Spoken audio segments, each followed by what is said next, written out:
Hello everyone, welcome to my new video. So আজকে আমি গিয়েছিলাম হেয়ার স্মুথনিং করাতে। তার জন্য কি কি প্রসেস রয়েছে এবং কত টাইম লেগেছে, কতগুলো প্রসেসে আমার হেয়ারটা স্মুথনিং করা হয়েছে, সেই ভিডিওটা আজকে তোমাদের সাথে শেয়ার করব। তাহলে বেশি বকবক না করে ভিডিওটা শেয়ার করা যাক। স্টেপ 1, প্রথমে খুব ভালোভাবে দুবার শ্যাম্পু দিয়ে ওয়াশ করে নিল। তখন আমার খুব মজা লাগছিল, কারণ তখন সবে সবে শুরু হয়েছিল। আমি যেখান থেকে হেয়ার স্মুথনিং করিয়েছি সেটা শ্রীরামপুরের মায়েসে হেড টার্নার্স। এবার বলি আমার কত খরচ পড়েছে। আমার চুলের লেন্থ অনুযায়ী আমার পড়েছে অফারে 3500-এর মতন। প্রায় 4.5 থেকে 5 ঘন্টা বসেছিলাম। 4.5 থেকে 5 ঘন্টার ভিডিওটা আমি 7-8 মিনিটে শেয়ার করছি। এবার আমার হেয়ারটাকে পার্টিশন করে ক্রিমটা অ্যাপ্লাই করছে। এই ক্রিমটা অ্যাপ্লাই করার পর অনেকক্ষণ আমাকে বসিয়ে রেখেছিল, মানে ক্রিমটা যাতে অ্যাবজর্ব হয়ে যায়, আই থিঙ্ক তার জন্য। চুলে ক্রিমটা 40 থেকে 45 মিনিট রেখে দিয়েছিল। তারপর চুলটা টেনে টেনে দেখছিল, আর আমার চুলটা রাবার ব্যান্ডের মতন হয়ে গেছিল।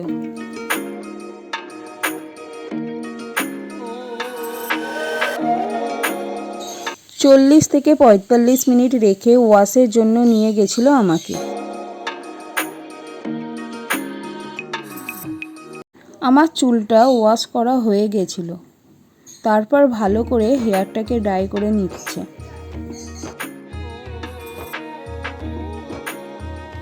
এরপর ওরা ইউজ করেছে নিউট্রিলাইজার। এই নিউট্রিলাইজার লাগানোর পর মাথা কিন্তু একটুও নাড়ানো যাবে না, চুপ করে বসে থাকতে হবে 10 মিনিট। তারপর 10 মিনিট হয়ে যাওয়ার পর হেয়ারটাকে ভালো করে ওয়াশ করে নেবে।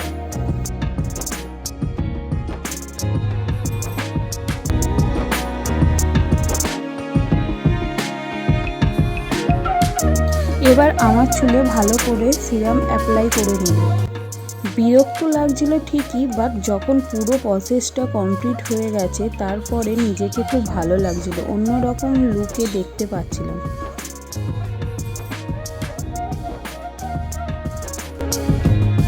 এবার হেয়ারটা ভালোভাবে ড্রাই করে নিল।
আমাকে বলেছিল কানের পাশে চুল নেওয়া যাবে না, হেয়ারে জল ঠেকানো বা ভেজানো যাবে না, ক্লিপ দিয়ে আটকাতে পারবে না, আর 3 দিন এটাকে মেনটেন করতে হবে। 3 দিন পর আসলে ওরা স্পা করিয়ে দেবে।